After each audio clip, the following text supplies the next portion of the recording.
Et c'est qui vous fait ça? Eh bien, les politiques, lesquels? Vous, le maire, les... Alors voilà, il faut savoir que l'ANRU, ça ne vient pas de la mer. L'ANRU, ça vient de l'ancien président Jacques Chirac, relayé par son successeur. L'ANRU, c'est ce qu'on a appelé tout simplement ce qu'on appelle le plan de rénovation urbaine, qui a été impulsé à l'époque par Borloo. C'est la loi Borloo de cohésion sociale qui en fait partie. Donc on a travaillé un peu sur tous les quartiers. Alors vous connaissez un peu Villiers-le-Bel, vous avez le quartier des Carreaux qui a été entièrement rénové. Il faut savoir qu'à plus de 90%, c'est l'État via la région, via l'Agence nationale de la rénovation urbaine, qui ont mis, on dira symboliquement, la main à la poche. C'est eux qui ont mis la main à la poche. Donc l'État est essentiellement. Il faut savoir quand même que le précédent gouvernement ont fait ce que d'autres n'ont jamais fait pendant des dizaines d'années, des vingtaines d'années, alors qu'ils parlaient. C'est quand même une chose qui fait avancer. Vous avez les Carreaux qui sont quand même jolis. Oui, ouais. Un travail énorme qui a été impulsé par Jacques Chirac quand même. C'est important de savoir.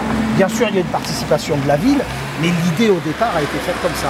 L'immeuble là-bas qui va être abattu, 2 immeubles qui vont être construits, l'espace urbain qui va être reconsidéré, les rues qui vont être réaménagées, de manière à ce que vous ne soyez plus enclavés. C'est quand même quelque chose d'efficace.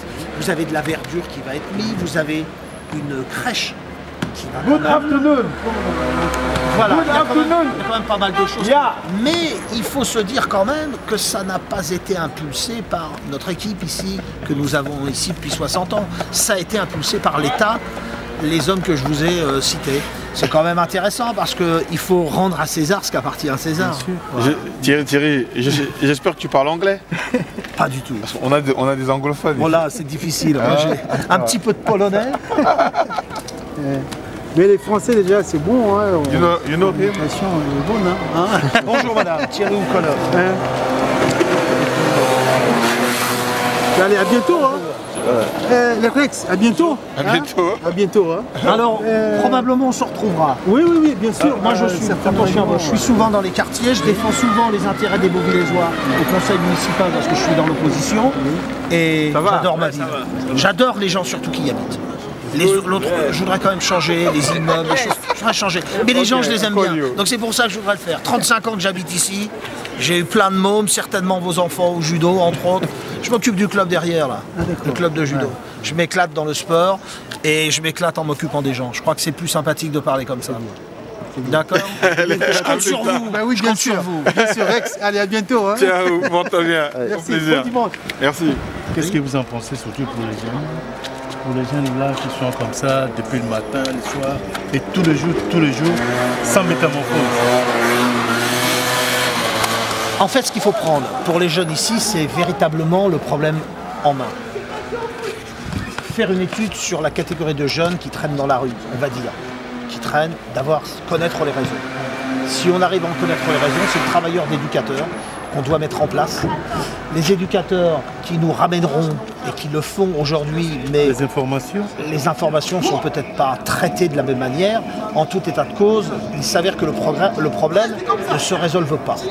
Donc, il faut faire une véritable étude pour que ce problème soit vu d'une autre manière. Moi, concernant ces jeunes qui sont dans la rue, vous avez une part de jeunes qui sont en âge de travailler, qui sont sans emploi. Ou les jeunes sont sans emploi, ils en cherchent, ou les jeunes sont sans emploi, ils veulent créer des entreprises. Dans les deux cas, il y a deux démarches qui sont différentes. Dans la démarche de création d'entreprise, mon objectif est de créer un pôle avec des entrepreneurs et avec des jeunes qui ont de l'expérience pour que l'on prenne en main les créateurs d'entreprises, les aider à former, mettre en place leurs projets, parce qu'on ne peut pas laisser des jeunes aller tout seuls dans le mur sans suffisamment d'expérience. Et une fois qu'on monte leur projet, on met une cellule pour les aider à monter cette entreprise, on va dire physiquement et concrètement. Maintenant, pour ce qui est des jeunes qui cherchent du travail sans aller dans un projet d'entreprise, l'affaire est tout à fait différente, mais elle peut se monter avec cette même cellule que je vous disais, composée de jeunes qui ont de l'expérience et de chefs d'entreprise de la ville. Le but sera de prendre en main ces jeunes, comme je vous le disais, pour leur aider à faire des CV, leur aider pour un comportement devant un chef d'entreprise pour trouver du travail, comment se présenter, vous voyez. Avoir une démarche concrète et de suivi. Là aussi, pour pas que les jeunes ils aillent dans le mur. J'ai pas la chance d'être né comme un génie. Mais je sais seulement que j'ai la volonté. Et cette volonté, je veux la mettre au service de la démarche que j'ai à faire et que mon équipe aura à faire auprès des Beauvillésois. Dans cette démarche, il y a de la perspicacité, il y a des ambitions et puis il y a des projets. Ça, je crois que c'est suffisamment explicite pour dire aux gens, changeons notre système sur cette ville qui est gérée depuis 60 ans par les mêmes personnes. Tout n'est pas mauvais, mais alors il y a tellement de choses à changer. Depuis 2007, on ne considère plus les habitants de Villiers-le-Bel comme on pourrait les considérer dans une autre ville. Depuis ces événements de 2007, on regarde un Beauvillésois toujours de travers. C'est inadmissible. C'est inadmissible. Il faut véritablement changer ça, et ce sont des valeurs qu'on doit travailler ensemble. Sur des projets qu'on doit travailler ensemble. C'est vrai. C'est moi qui demande un chauffeur Didier ici là. Bonjour. Bonjour madame. Hey, la vérité, il faut aider tout le monde dans cette... On veut, il faut aider. Oui. Vous savez, nous sommes à un tournant de notre société où dans nos quartiers, il faut s'entraider. Je parlais justement à la dame en lui disant que moi je suis conseiller municipal de l'opposition et je me présente aux élections de 2014 et j'ai un projet pour notre pays. Voilà. Alors je viens recueillir un peu le sentiment des gens sur votre quartier entre autres. Ah, c'est vrai que j'en parle. Quel sentiment vous avez sur votre quartier? Vous n'avez pas que le fait de vous entraider comme ça en famille pour sortir les... Non, vous entraidez pas. Qu'est-ce que vous étiez en train de faire là? Vous étiez là. Ah, parce que maintenant, il y a quelqu'un qui est. C'est moi. Il y a la dame là qui faisait le poubelle. Il n'y a que moi qui viens aider. C'est ça, vous lui dites. Sonia. Je suppose qu'il n'y a pas d'ici. Vous aidez aussi vos voisines. Oui. Non, tout le monde n'aide personne ici. Je ne crois pas. Il n'y a que Sonia qui est là. La belle de Villiers-le-Bel. Ils sont sur l'école ici. En fait, je voulais savoir, de quoi vous voulez parler de nous, de Villiers-le-Bel, là? La ZAC. De l'avenir qu'on peut donner à cette ville, autre que la vie qui est là. Je pense qu'il faut faire mieux que ça. Vous nous donnez des choses, alors vous nous faites payer des trucs qui n'est même pas exact. C'est-à-dire, on ne sait même plus quoi, pourquoi on paye des loyers aussi chers et pourquoi... Une entreprise sociale de l'habitat, c'est que, au lieu d'avoir que ici que des gens qui sont en location, ne vous inquiétez pas, je suis là, ne vous inquiétez pas. Au lieu d'avoir que des gens en location, il y aura des gens à qui on pourra proposer ou de la location vente, ou de l'achat directement. On fera une mixité, que les gens soient en harmonie. Alors on trouvera certainement, du fait qu'il y aura des gens qui seront en location et d'autres propriétaires, et bien peut-être un meilleur respect, respect des communs. En fait, je voulais savoir, pour être propriétaire, comment je dois faire pour être propriétaire? Ah bah là, il faudra voir le cas échéant quand ce sera le moment. Mais là, je peux pas vous le dire maintenant, c'est pas... Ça fait longtemps que j'habite ici. Ça fait longtemps que vous habitez ici? Depuis 91.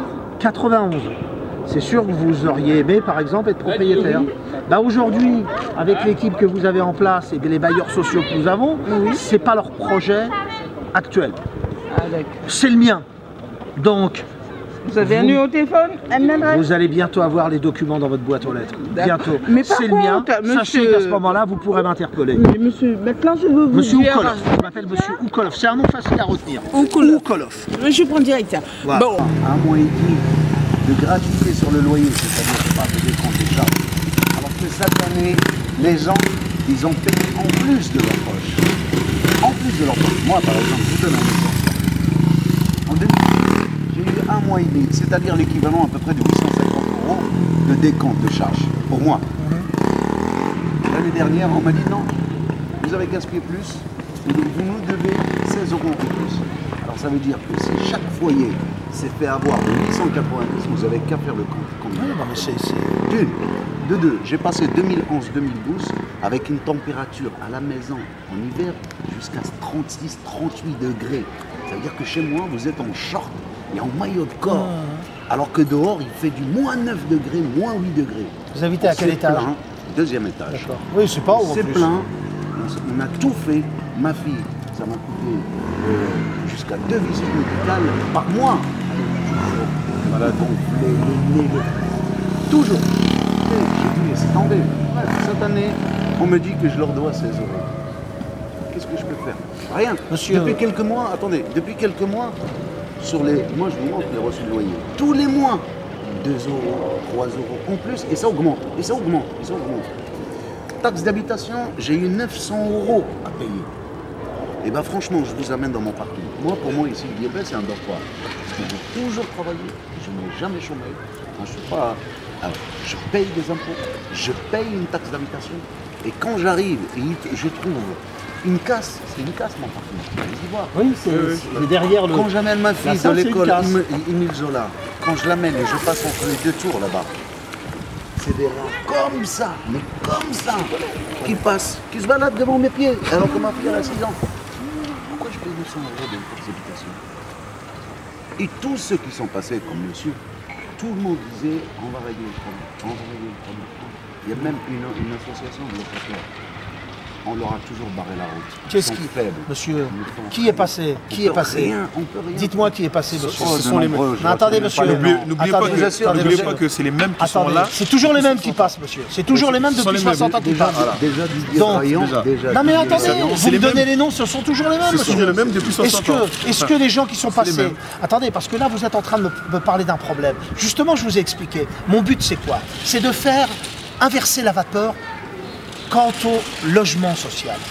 Faire inverser la vapeur. Elle ne se fera pas en un jour. Mais là, je suis en train de vous proposer un projet qui n'existe pas sur la ville. Un projet qui existe dans d'autres villes et qui a réussi. Que moi, j'ai proposé, mais non, on m'a rigolé au nez, monsieur. Quand je vous dis que cette solution, qui peut-être pas la solution miracle, mais qui est une autre solution pour que vous ayez une autre manière de vivre. Moi, je ne suis pas venu, monsieur, vous la proposer avant, parce que ce projet n'était pas construit. Mais les gens qui sont venus vous proposer, les gens de la mairie, ils viennent vous proposer quoi? De vous arranger avec le bailleur social. Mais monsieur, ils n'ont pas la main mise sur le bailleur social. Comment ils peuvent s'arranger pour le bailleur social? Ils ont sorti plein de conneries. Non mais attendez, moi j'étais pas là pour ce qu'ils ont sorti. Moi je vous dis que c'est le bailleur social qui va décider. Aujourd'hui, vous avez 1200 demandes de logement sur la ville de Villiers-le-Bel. Il y en a par la mairie que 50 à 60 qui puissent être répondus. Ok, le reste les gens ne peuvent pas. Dans ce que je vais vous dire, dans mon projet, je construis demain, je construis 12 appartements, 2 maisons, ça fait 12 et 2, 14 foyers. Dans ces 14 foyers, la ville aura la main mise sur les 14 décisions. Aujourd'hui, si un bailleur social vient avec 20 foyers, la ville n'a le droit de décision que sur 1 ou 2 foyers. Oui, j'ai compris. Oui. Il est là le problème, monsieur. Il est de renverser la vapeur. Alors écoutez, monsieur, pour convaincre le maximum de gens, moi je peux vous dire... Mais je sais que vous m'avez compris. Oui, j'ai très bien compris. Et bah, vous pouvez convaincre aussi. C'est même pas ça. Moi, je suis pour de l'avancement. Moi, je veux que ça... Moi, personnellement, franchement, je m'en fous. Quand je ferme la porte chez moi à l'intérieur... Non, vous en foutez pas, vous me parleriez pas comme ça. Non, vous savez pourquoi? Ça vous dérange aussi. Non, ça vous gêne aussi. Ça vous gêne aussi. Ça vous gêne aussi. Écoutez, et puis moi, ça me gêne que ça vous gêne. Moi, écoutez, ça nous gêne tous en réalité. Ah merde, je les ai tous effacés. Oh là là. On peut se revoir? Ouais. Non, mais j'allais vous montrer, je sais pas combien de messages sur mon portable. Les gars de la mairie m'appellent quand il y a des réunions, quand il y a des machins. Je les ai tous, Alice Soumaré, toute la compagnie. Et j'y vais plus. Parce que tellement que j'en ai entendu. Monsieur Alice Soumaré est certainement un monsieur très bien, mais ça correspond peut-être pas à ce que vous recherchez. Non, c'est pas ça. Moi, je peux vous dire que Alice Soumaré ou tout le monde, je les connais. On se serre la main, on boit un verre, je les connais tous. On a tous grandi ensemble. Mais je sais que... Maintenant, je sais... Moi, attention, je parle pas de vous. Je sais bien, vous m'avez... Je préfère vous... au cas où vous le mal. Parce que c'est dur ce que je veux dire. Tous, c'est d'abord leur intérêt. Tous, c'est d'abord toi, t'es mon pote, t'es le copain de mon pote, t'es la copine de ma soeur, t'es l'association subventionnée par la mairie. Vous savez, j'ai fait tomber mes dents très très tôt. Avec rien. Maintenant que je reçois des messages Monsieur Karim, je vais vous interrompre. Monsieur Karim, je vais vous interrompre. J'ai donné des prospectus à la gare à 6 h du matin. J'ai fait du prêt à... Je vous demanderai pas de le faire. Je vous demanderai pas de le faire. Non, c'est pour vous dire que... Mais vous me le dites.